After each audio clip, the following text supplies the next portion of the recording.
Camera ওলাটা ঠেললে বেরিয়ে যাবো দোলান গেলে কোনো কথা না সরে সরে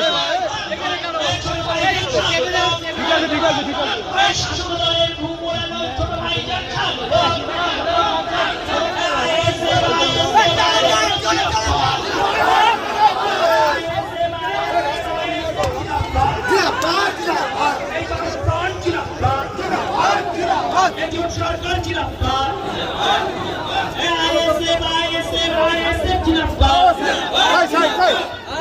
শাসক দলের একটাই ভয়, শাসক দলের একটাই ভয়, এই বাংলার প্রতিবাদী খেটে খাওয়া মানুষের কণ্ঠস্বর মানুষের ভাই বোমায় জানাই স্বাগত।